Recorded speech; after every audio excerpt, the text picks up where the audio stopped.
ইরানের প্রেসিডেন্ট ইব্রাহিম রাইসির মৃত্যুর পর আনুষ্ঠানিক কোনো প্রতিক্রিয়া জানায়নি ইসরায়েল। তবে তার মৃত্যুকে ঐশ্বরিক শাস্তি বলে আখ্যা দিয়েছেন ইসরায়েলের ইহুদি পুরোহিতরা।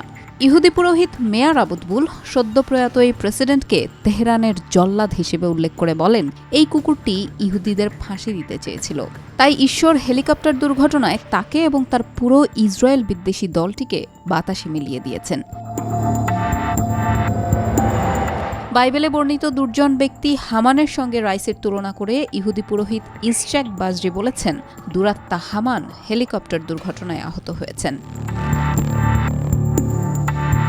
শুধু ইসরায়েল নয়, বিশ্বের অনেক দেশের নেতারাই প্রতিক্রিয়া জানিয়েছেন রাইসের মৃত্যুতে। চলুন দেখে নেই কে কী প্রতিক্রিয়া জানালেন।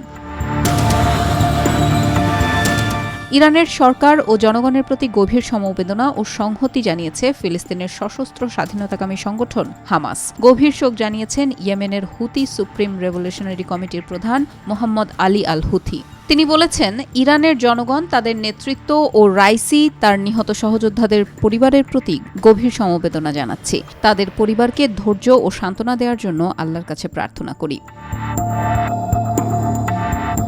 চীনের প্রেসিডেন্ট শি জিনপিং বলেছেন, তার মর্মান্তিক মৃত্যু ইরানের জনগণের জন্য একটি বড় ক্ষতি এবং চীনা জনগণ একজন ভালো বন্ধুকেও হারিয়েছে। রাশিয়ার প্রেসিডেন্ট ভ্লাদিমির পুতিন বলেছেন, রাইসি একজন অসামান্য নেতা ছিলেন।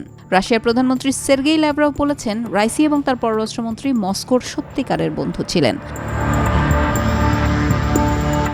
নিহতদের প্রতি গভীর শোক জানিয়েছেন ভারতের প্রধানমন্ত্রী নরেন্দ্র মোদী। সামাজিক যোগাযোগ মাধ্যমে তিনি বলেছেন, ইরানের প্রেসিডেন্ট সৈয়দ ইব্রাহিম রাইসের মৃত্যুতে আমরা গভীরভাবে শোকাহত এবং মর্মাহত। ভারত ইরান দ্বিপাক্ষিক সম্পর্ককে শক্তিশালী করার জন্য তার অবদান সর্বদা স্মরণ করা হবে। ভারত এই দুঃখের সময়ে ইরানের পাশেই আছে। সংযুক্ত আরব আমিরাতের প্রেসিডেন্ট শেখ মোহাম্মদ বিন জায়েদ আল নাহিয়ান বলেছেন, তেল সমৃদ্ধ সংযুক্ত আরব আমিরাত, যারা বছরের পর বছর ফাটলের পর তেহরানের সঙ্গে সম্পর্ক সংশোধন করেছে, এই কঠিন সময়ে ইরানের সাথে একাত্মতা প্রকাশ করছে।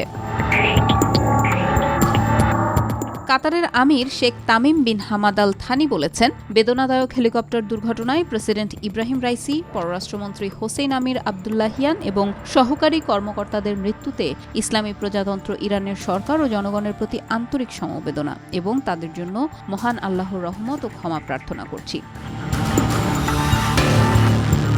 গভীর শোক জানিয়েছেন ইরাকের প্রধানমন্ত্রী মোহাম্মদ শিয়া আল সুদানি। এক বিবৃতিতে তিনি জানিয়েছেন, দুর্ভাগ্যজনকভাবে হেলিকপ্টার দুর্ঘটনায় ইরানের প্রেসিডেন্ট, পররাষ্ট্রমন্ত্রী তাদের সঙ্গীদের মৃত্যুর সংবাদ পেয়েছি। দেশটির সর্বোচ্চ নেতা আয়াতুল্লাহ আলী খামেনি, তার সরকার ও জনগণের প্রতি আমাদের আন্তরিক সমবেদনা ও সহানুভূতি প্রকাশ করছি।